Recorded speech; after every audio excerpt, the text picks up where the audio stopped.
శివగామి,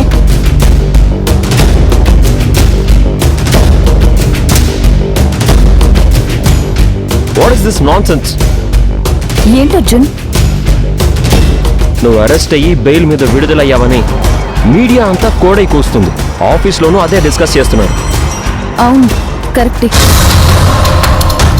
ఇందాకే అందరం స్టేషన్ నుంచి వచ్చాం. అందరూ అంటే? నేను, అమృత, లక్ష్మమ్మ, రామ్ కుమార్ గారు, డ్రైవరు, అందరం. అవును, మధ్యాహ్నమే బెయిల్ వచ్చింది. మరి ఎప్పుడు అరెస్ట్ అయింది? నిన్న మధ్యాహ్నం. మరి రాత్రి నువ్వే చెప్పావు ఎవ్రీథింగ్ ఈజ్ ఆల్ రైట్ అని. వాట్? నేనా?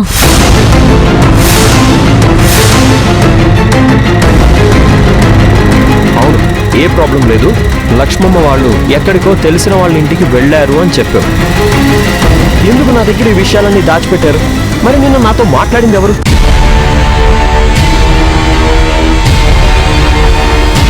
అంటే దేవి చెప్పిందా? అదా, అది నేనే చైత్రకి చెప్పాను, వచ్చి పాపని చూసుకోమని. చైత్రానా? అవును. మరి నాకెందుకు చెప్పలేదు? నేను స్టేషన్కి వచ్చి విడిపించేవాడిని కదా. ఆల్ ఆఫ్ ఏ సడన్ అలా జరిగిపోయింది. వచ్చిన స్పెషల్ ఆఫీసరు ఆ రావణ్కి ఫ్రెండ్ అని తర్వాత తెలిసింది. మమ్మల్ని అందరినీ ఇబ్బంది పెట్టాలని చూశాడు. వాడి సంగతి నేను తేలుస్తాను.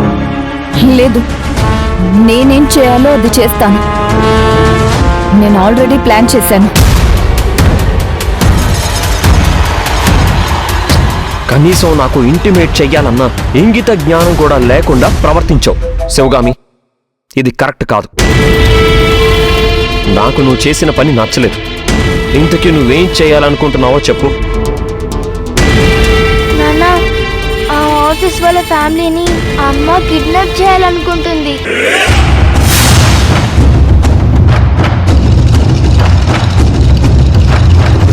What nonsense? అర్జున్, ఇది నాన్ సెన్స్ కాదు. నాకు ఒక క్లారిటీ ఉంది, ఏం చేయాలి, ఎలా చేయాలని. పోయి పోయి మళ్ళీ రిస్క్ లో పడతావా? ఇందులో రిస్క్ లో పడేది ఏమీ లేదు. I can handle this. Sivagami, అర్థం చేసుకో. కావాలంటే నేను చూసుకుంటాను కదా. Please stay away from this Arjun. నీ ఇష్టం.